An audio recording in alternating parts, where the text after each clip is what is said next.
बिस्मिल्लाहिर्रहमानिर्रहीम। इस वीडियो के अंदर मैं ये दो एग्जांपल्स डिस्कस करूँगा। पहली एग्जांपल 9.16 रिडंडेंट इंटरेक्शन की है, यानी इंडिटरमिनेट ट्रस्ट की है, जिसमें हम एक रिडंडेंट इंटरेक्शन लेंगे। ये गिवन ट्रस्ट है, इसके मेंबर्स आपके सामने हैं, 5 इसके मेंबर्स हैं और ये इसके ऊपर लोडिंग लग रही है। एक यहीं सपोर्ट यहाँ पर है और एक यहीं सपोर्ट यहाँ पर है। ये आपको डिस्टेंसेस नज़र आ रहे हैं। ये आपको गिवन डेटा है। ए ई सब मेंबर्स का एक ही है, एक ही ए ई है सब मेंबर्स का। एरिया 2 इंच स्क्वायर और ई 29,000 की एस आई, ये वैल्यूज सारे मेंबर्स के लिए हैं। आपने क्या करना है, आपने मेंबर फोर्सेस डिटरमिन करनी। सबसे पहले हम इसका डिग्री ऑफ सोल्यूशन के अंदर हम सबसे पहले फाइंड करेंगे इसकी डिग्री ऑफ इंडिटरमिनेसी को, कि कितनी डिग्री इंडिटरमिनेट है। So starting with the solution, अगर हम total degree of static indeterminacy देखें इसकी, तो ये m + r - 2j, कितने मेंबर्स हैं 5, कितने रेस्ट्रेंट्स हैं 4, और कितने जॉइंट्स हैं 1 2 3 4 जॉइंट्स हैं। सो ये 9 - 8 है, यानी 1 डिग्री इंडिटरमिनेट है। Total degree of static indeterminacy 1 है इसकी। अब हम इसकी external degree of static indeterminacy देख लेते हैं पहले। स्टैटिक इंडिटरमिनेसी एक्सटर्नल इसकी है r - 3 which is 4 - 3 = 1। External is 1। सो इसका मतलब ये है कि जो internal degree of static indeterminacy है इसकी वो 0 है। So it is 0। So 1 degree externally. अब हम मेंबर, मैंने भी डिस्कस किया था कि हम किसी भी इंडिटरमिनेट ट्रस्ट के अंदर किसी मेंबर को वो ले सकते हैं। मेंबर को हम रिडंडेंट किसी भी सिचुएशन में ले सकते हैं, चाहे इंटरनली इंडिटरमिनेट हो या एक्सटर्नली इंडिटरमिनेट हो। लेकिन इस केस में हम चूज़ करने जा रहे हैं एक रिएक्शन को इंडिटरमिनेट, यानी एक रेस्ट्रेंट को। वो रेस्ट्रेंट हम इस जगह पर जो हॉरिजॉन्टल रिएक्शन है उसको हम एज रिडंडेंट लेने लगे हैं। इसका मतलब ये है कि this will become a roller support and then we will consider a redundant reaction over here. Let's call that as x1 and let's call that the displacement measure along this force as delta1. So let's redraw and make these changes. So ये हमारा given trust था। हमने इसके अंदर C point पे जो paying support थी, high support, उसको रोलर में कन्वर्ट कर दिया। अब ये हमारा डिटरमिनेट और स्टेबल स्ट्रक्चर है, जिसको हम प्राइमरी स्ट्रक्चर बोलते हैं। So this is our primary structure, this is our primary structure. अब इस प्राइमरी स्ट्रक्चर के ऊपर हम एक दफ़ा हम एक्सटर्नल लोडिंग अप्लाई करेंगे और सारे मेंबर फोर्सेस फाइंड करेंगे। फिर हम इसी प्राइमरी स्ट्रक्चर के ऊपर सिर्फ रिडंडेंट यहाँ पे अप्लाई करेंगे और फिर अगेन हम unit value of redundant apply करेंगे और सारे मेंबर फोर्सेस दोबारा से कैलकुलेट करेंगे। उसके बाद से हम एक टेबल बना के डिस्प्लेसमेंट फाइंड कर लेंगे and then we will be able to calculate from compatibility equation this x1 force. So let's first show the external forces acting on this, and then we will show the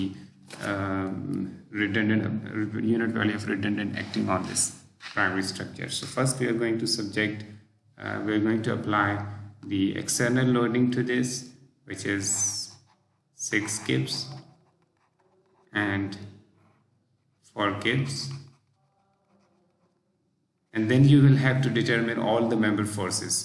So once you have done that, let me label the points A, B, C and D. So you will have to determine the member forces. In this case, I hope you understand how to determine member forces. You may like to start like this. ये reactions आप find कर लेंगे, ये जो reactions हैं, ठीक है। ये reactions निकाल लेने के बाद you may like to start from either this joint or maybe this joint.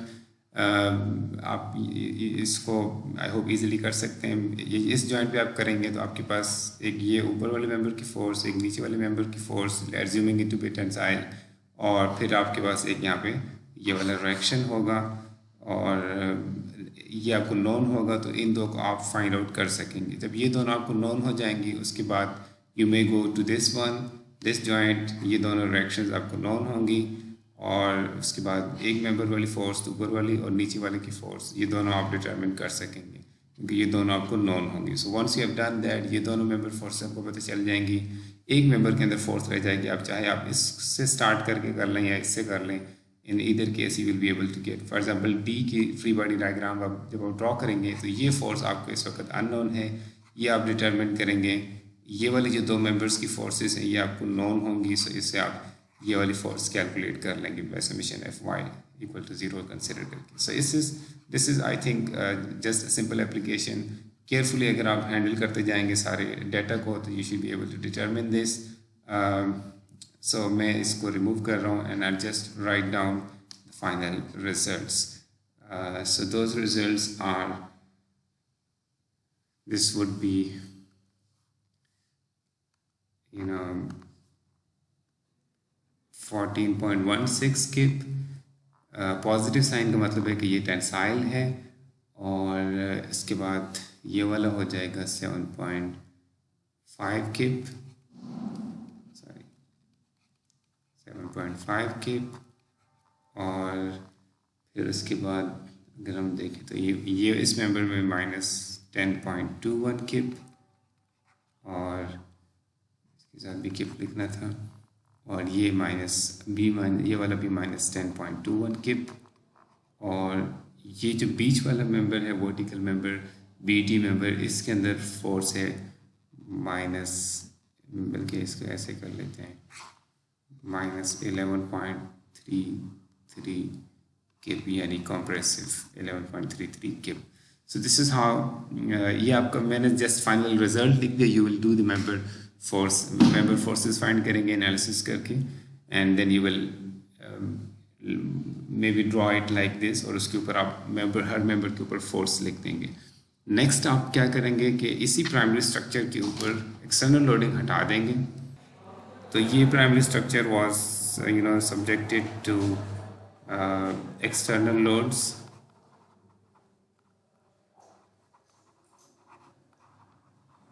और अब हमने प्राइमरी स्ट्रक्चर के ऊपर unit value of redundant apply करनी है। रिडंडेंट अप्लाइड, एक रिडंडेंट हमने यहाँ पे लिया है, assuming it to be in the rightward direction. हम इसको इस वक्त ऐसे शो कर रहे हैं, यूनिट वैल्यू ऑफ x1। और अब हम अगेन सारी मेंबर फोर्सेस, ये मेंबर फोर्सेस हम दो दफ़ा क्यों फाइंड कर रहे हैं, इस केस में भी हमने मेंबर फोर्सेस फाइंड कर लिए हैं, और इस केस में भी अगेन हम मेंबर फोर्सेस फाइंड कर रहे हैं। इसकी वजह ये है कि हमने बेसिकली डिस्प्लेसमेंट्स फाइंड करने हैं, जिसकी अभी हम थोड़ी देर में बात करेंगे। So when you apply this x1 = 1 to this same primary structure, तो आपके पास मेंबर फोर्सेस जो आएंगी, let me just write down those member forces. ये -1.67, ये -1.67, और ये 2.4, ये भी 2.4, और इसके बाद ये जो मेंबर है, this member will carry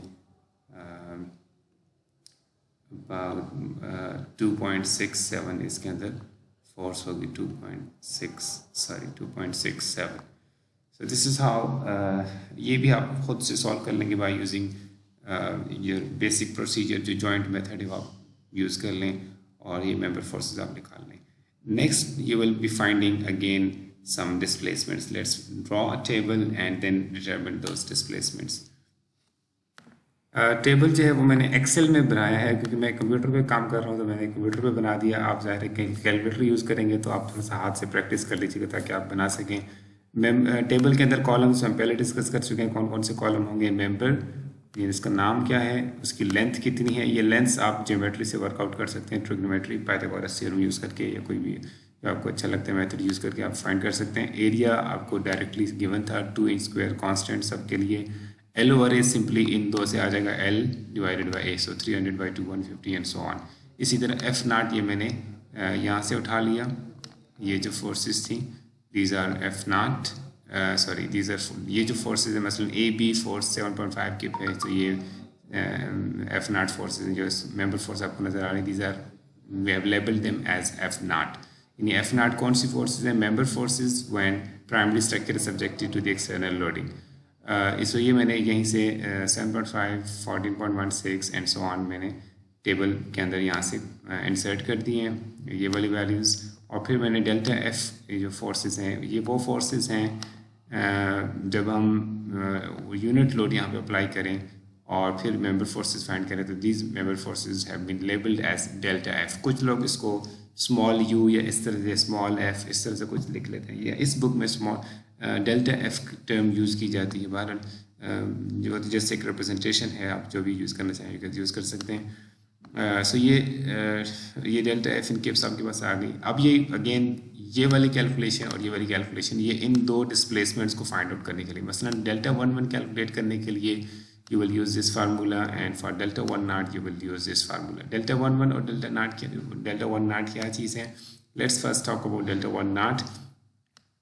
delta 1 naught है ये जो आपकी जब ये वाली लोडिंग एक्सटर्नल लोडिंग लग रही है प्राइमरी स्ट्रक्चर के ऊपर, तो उस केस में सी पॉइंट पे जितनी राइट वर्ड या लेफ्ट वर्ड जो भी इसकी सेंस है, जो भी डिस्प्लेसमेंट इस जॉइंट सी की हो रही है, this is delta 1 not. So delta 1 not, if you remember, it is the displacement in the primary structure due to external loading। और स्मॉल डेल्टा 1 क्या चीज़ है? जब हम यहाँ पे unit value of redundant apply करें तो उस सूरत में यहाँ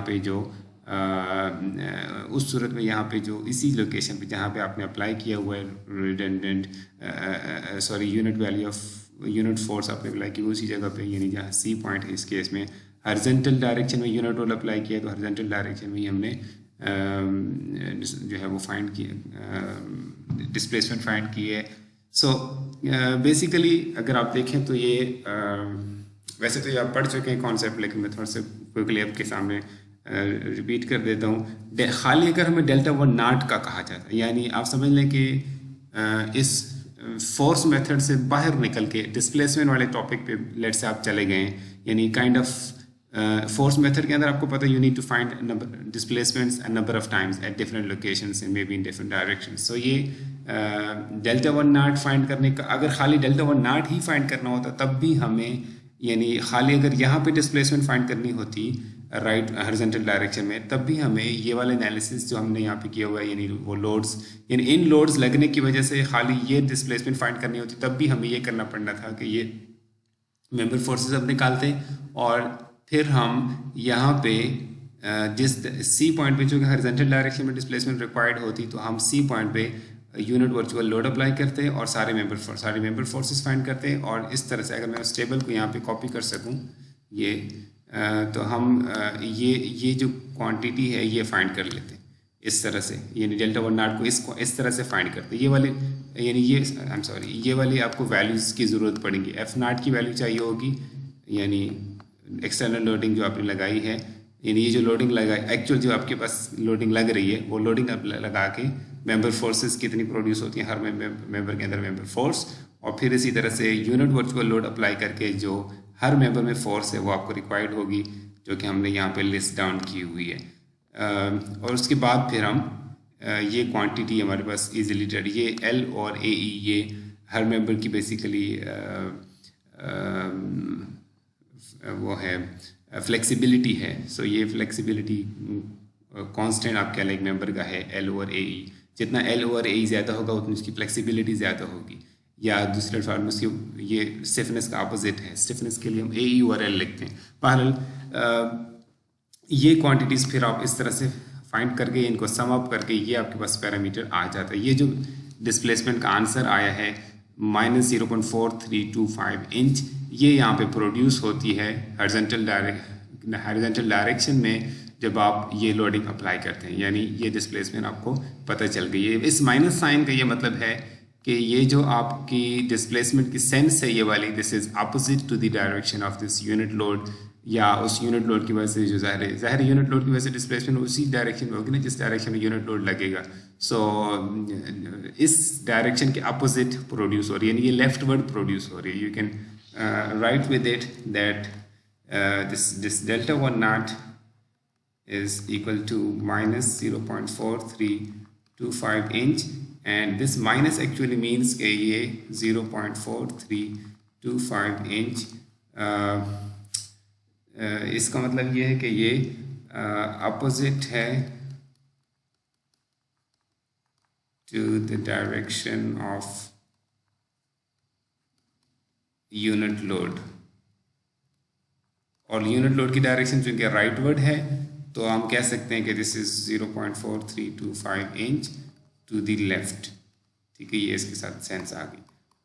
और इसी तरह से डेल्टा 11 के साथ, अच्छा अब ये एक अलग, बिल्कुल अलग से समझने के प्रॉब्लम बन जाती है कि डेल्टा 11 निकालना, यानी डेल्टा 11 निकालने की सूरत में जब आपको डेल्टा 11 क्या चीज़ है, जब आपके पास यहाँ पे एक रियल लोड लग रहा हो यूनिट वैल्यू का, और आप यानी ये जो हमने अप्लाई किया हुई यूनिट ये रियल है यहाँ पे जो यानी इस जब हम डेल्टा 11 फाइंड करने की बात करते हैं तो फिर उस वक्त ये एक रियल लोड भी है और वर्चुअल यूनिट लोड भी यही रहता है, क्योंकि हमारे पास जो रियल लोडिंग है वो भी यही है, और इसी जगह पे चूंकि हमने इसी डायरेक्शन में फाइंड करनी है डिस्प्लेसमेंट, तो हमारा यानी एनालिसिस एक सेव हो जाता है, तो अलग दोबारा से एक एनालिसिस करने की ज़रूरत नहीं पड़ती, उसी डेटा को, प्रीवियस डेटा को हम यूज़ कर लेते हैं। तो लिहाजा चूँकि अब इसमें रियल और वर्चुअल एक ही लोडिंग है, तो लिहाजा आपको पता है फिर स्क्वायर हो जाएंगे ये टर्म्स, तो ये आपको डेल्टा एफ स्क्वायर नज़र आ रहा है, बाकी एल ओवर ए ई, यानी पहला डेल्टा एफ रियल के लिए, दूसरा डेल्टा एफ वर्चुअल के लिए, लेकिन चूँकि वैल्यूज तो एक जैसी होंगी लिहाजा स्क्वायर कर दिया और फिर ये वाली क्वांटिटीज़ हर मेंबर के लिए फाइंड करके सम अप कर दिया, and here is your answer. So delta 1 naught के बाद हम will talk about delta 11, it is equal to plus 0.0866 inch, और जाहिर है ये to the right है, same direction as the vertical unit load। अब आप लिख सकते हैं compatibility equation। अगर तो आप साइन कन्वेंशन कोई अडॉप्ट कर दें, साइन कन्वेंशन अगर हम ये अडॉप्ट कर दें इस पर्टिकुलर कंपैटिबिलिटी इक्वेशन के लिए कि हम इस डायरेक्शन को राइटवर्ड को पॉजिटिव मान लें, ठीक है, अगर ये हम पॉजिटिव मान लें तो फिर जाहिर है इस वैल्यू को पॉजिटिव कहेंगे क्योंकि ये राइटवर्ड है, और इस वैल्यू को नेगेटिव कहेंगे क्योंकि ये इसको हम नेगेटिव कहेंगे क्योंकि ये लेफ्टवर्ड है। तो इसका मतलब है कि ये वैल्यूज़ हम एज इट इज़ यूज़ कर सकते हैं अगर हम ये साइन कन्वेंशन अडॉप्ट कर लेते हैं। ठीक हो गया। सो इसका मतलब ये है कि जब मैं इक्वेशन लिखूँगा, जनरल में इक्वेशन अलजेब्रिकली लिख रहा हूँ अभी, यानी अलजेब्रिकली क्या है या वेक्टर फॉर्म में लिख रहा हूँ कि delta 1 naught this vector plus x1 times delta 1 is equal to 0, क्योंकि आपको पता है असल में तो इस स्ट्रक्चर के अंदर यहाँ पे कोई राइटवर्ड कोई डिस्प्लेसमेंट नहीं हो रही, सॉरी यहाँ पे असल स्ट्रक्चर ऊपर है गिवन स्ट्रक्चर, ये यहाँ पे ये सी पॉइंट एक्चुअली तो ये रेस्ट्रेंड है, यहाँ पे राइट हॉरिजॉन्टल डायरेक्शन में कोई डिस्प्लेसमेंट नहीं हो रही है, कोई सेटलमेंट या कोई स्लाइडिंग भी नहीं है। So this is how the equation would be written. अब उसके बाद आप सिंप्लीफाई करना चाहें, सिंप्लीफाई कर लें, x1 equal to minus delta 1 naught over delta 1 ठीक है। अब हम इसमें वैल्यूज पुट करेंगे और वैल्यूज पुट करते हुए डेल्टा 1 नॉट की वैल्यू विद साइन और स्मॉल डेल्टा 1 की वैल्यू भी विद साइन इंसर्ट कर देंगे, with minus 0.4325 minus 0.4325 divided by delta 1 की वैल्यू है 0.0866 इंच। सो ये आंसर आपके पास आ जाएगा x1 equal to 4.995। Basically rounding off की है इसलिए इस तरह से आ रहा है, एक्चुअली दिस वाज 5, ठीक है जी। So let me write down 5। So x1 equal to 5 किप, और जो डायरेक्ट पॉजिटिव आंसर आया है इसका मतलब ये है कि हमने जो डायरेक्शन एज्यूम की थी x1 की वही डायरेक्शन इसकी ट्रू है। सो यही इसकी डायरेक्शन है जो हमने इसकी एज्यूम की हुई थी, इसका मतलब है ये राइटवर्ड है। So this is the final answer for the redundant x1। ये हमने फाइंड आउट कर लिया है x1। अब बाकी एक तरीका ये हो सकता है जो कि लंबा प्रोसेस है, लेकिन आपके समझाने के लिए जो कि आपने बेसिक्स यूज़ किए सीखा हुआ है, आपको इजीली समझने के लिहाज से ये आसान है, लेकिन एग्जीक्यूट करने के लिए लिहाज से लंबा है। मसलन क्या है वो, जब आपको इस स्ट्रक्चर के अंदर इस ट्रस में ये पता चल गया कि इस पिन की वजह से हॉरिजॉन्टल डायरेक्शन में 5 किप राइटवर्ड रिएक्शन प्रोड्यूस होगा, तो रिमेनिंग जो अननोन रिएक्शंस हैं जिसमें एक ये वर्टिकल और यहाँ पे एक वर्टिकल एक हॉरिजॉन्टल, यानी 3 अननोन्स होंगी, रिमेनिंग रिएक्शंस आपको पता होंगी। सो अब आप ये अब एक डिटर्मिनेंट की तरह का एक प्रॉब्लम बन जाएगा, तो आप इजीली इक्विलिब्रियम इक्वेशन यूज करके ये तीनों रिएक्शंस फाइंड कर सकते हैं, यानी रिमेनिंग 3 रिएक्शंस आप फाइंड कर सकते हैं और फिर आप सारी मेंबर फोर्सेस को दोबारा से यूजिंग जॉइंट मेथड डिटरमिन कर सकेंगे। ये conceptually this looks very attractive, लेकिन एग्जीक्यूट करने के लिहाज से it involves a lot of calculations because you need to go through the whole process again, यानी reactions find करना और फिर member joint method use करके member forces find करना। So a quicker method would be using the already available results। वो क्या है कि आपने ये जो एनालिसिस किया था, यानी इस केस में जो आपने मेंबर फोर्सेस निकाली थी, इनमें शॉर्ट कमिंग कहना है या कमी क्या थी, क्या चीज़ आपसे रह गई थी इनकॉर्पोरेट करने में, सिर्फ ये फ़र्क था, यानी इस गिवन ट्रस्ट में और ये जो आपका primary structure subjective to external loading है, इसमें सिर्फ एक फ़र्क है। वो क्या है कि आपने यहाँ पे वो जो 5 किप की बाद में हमने फाइंड कर ली है, जो एक फोर्स है जो रिएक्शन डेवलप होना है, वो आपने for the time being temporarily हटा दिया था। अब आप जब दोबारा से जब आप, यानी इसका मतलब है कि इस एनालिसिस के साथ अगर एक और एनालिसिस ऐड किया जाए जिसमें कि यहाँ पे एक 5 किप का लोड लगा हो, क्योंकि ये 5 किप का रिएक्शन है, और यानी ये मेंबर फोर्सेस निकाल ली जाए करस्पॉन्डिंग टू 5 किप लोड, तो फिर हम इन दोनों मेंबर फोर्सेस को एड अप करके फाइंड कर सकते हैं। यानी इस member force A B member में मेंबर फोर्स निकालने के लिए यही 7.5 किप प्लस, अब ये रिजल्ट चेंज हो चुका होगा क्योंकि ये तो 1 किप के करस्पॉन्डिंग है, तो अगर हम 5 किप यहाँ पे लोड लगाते तो ये 5 times this answer, 5 times minus 1.67 answer बनता है ना, यानी ये सारे मेंबर फोर्सेस जो हैं वो 5 से मल्टीप्लाई हो जाती, 5 टाइम्स मैग्नीफाई हो जाती है। ऐसे ही है ना, ये तो बिल्कुल सादा सा मेरी कॉन्सेप्ट है कि अगर 1 किप लोड लगाने से यहाँ पे 1.67 की फोर्स प्रोड्यूस हो रही इस मेंबर में, तो अगर हम लीनियर बिहेवियर एज्यूम कर दें तो इसका मतलब ये है कि 5 किप लगाने से 5 टाइम्स दिस वैल्यू, सारी फोर्सेस 5 टाइम्स बढ़ जाएंगी।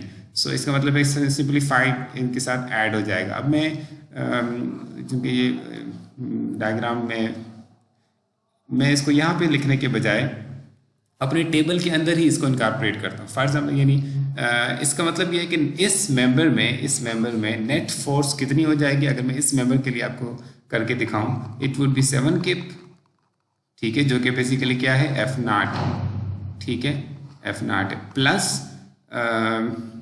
मैं 5 टाइम्स, और 5 बेसिकली क्या था, ये x1 की वैल्यू हमने फाइंड कर ली है उस रिडंडेंट की, ठीक है, टाइम्स, और ये फोर्स क्या चीज़ है, ये मेंबर फोर्स है, इसको मैंने किस चीज़ से रिप्रेजेंट किया, जनरली स्पीकिंग डेल्टा एफ से रिप्रेजेंट किया हुआ है, और ये जो चीज़ है ये क्या है, 7 किप जिसको मैंने लिखा है, ये एफ नॉट है बेसिकली। सो इसका मतलब है कि इस फार्मूले से यूज़ करके मैं सारे जो मेंबर्स हैं उनके अंदर से मैं उनके अंदर मैं वो फाइंड कर सकता हूँ मेंबर फोर्सेस को, फाइनल जो ट्रस्ट यानी जो फाइनल फोर्सेस है वो मैं फाइंड कर सकता हूँ। इसी टेबल में मैं अगर मैं एक्सेल शीट पे चला जाऊँ, अपनी एक्सेल शीट में एक और कॉलम ऐड कर दूँ जिसको मैं कह दूँ for example F not final कह दूँ इसको।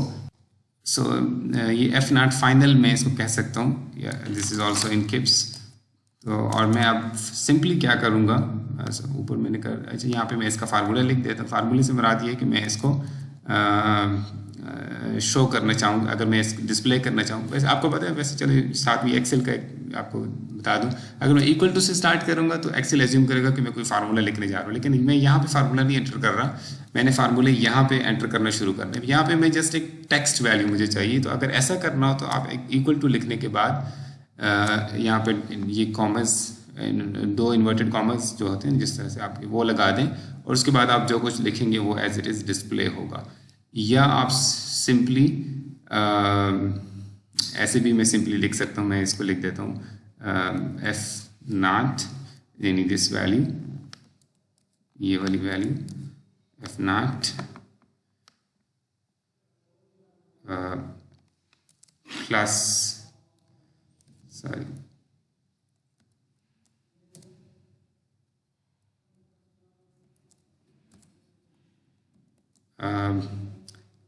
x1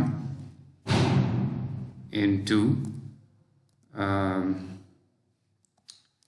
x1 into this term delta f,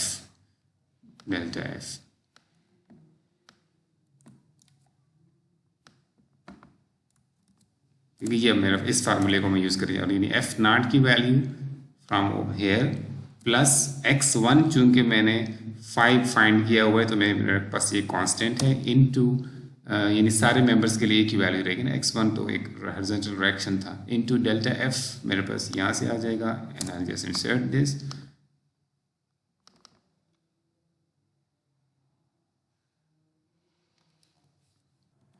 तो ये मैंने जस्ट सारे को फिल कर दिया, ये मेरे पास फाइनल मेंबर फोर्सेस आ गई है।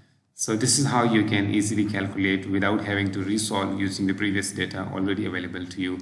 So now you should be like, may I copy this to my table, to my OneNote? मैं अपने इसको अपने OneNote की फाइल पे ले जाता हूँ और इसकी मैं डिलीट से कर देता हूँ, like this. So this is how it would look like. ठीक हो गया जी। So this is what it is, ये फाइनल फोर्सेस है मेरे पास and this is the final result. ये माइनस साइन का मतलब है कि कॉम्प्रेसिव है, प्लस का मतलब है कि टेंसाइल है। तो फाइनली आप जिस तरह आपको तो ये मैंने जस्ट उस टेबल के लास्ट कॉलम को हर मेंबर मसलन ए बी मेंबर में फाइनल फोर्स माइनस 0.85 के आ गई है, तो मैंने उसको यहाँ पे ए बी मेंबर के लिए शो कर दिया माइनस 0.85। ये मेरा फाइनल रिजल्ट को प्रेजेंट करने का तरीका था कि मैं इसको इस तरह से फाइनल रिजल्ट में इस तरह से प्रेजेंट करूँगा। इससे फ़ायदा ये हो जाता है कि वो टेबल से sometimes it is difficult to read from a table and it is easy to read from a figure. हर मेंबर की फोर्स उसके साथ लिखी हुई है, so you can easily see कि किस मेंबर में कितनी फोर्स है।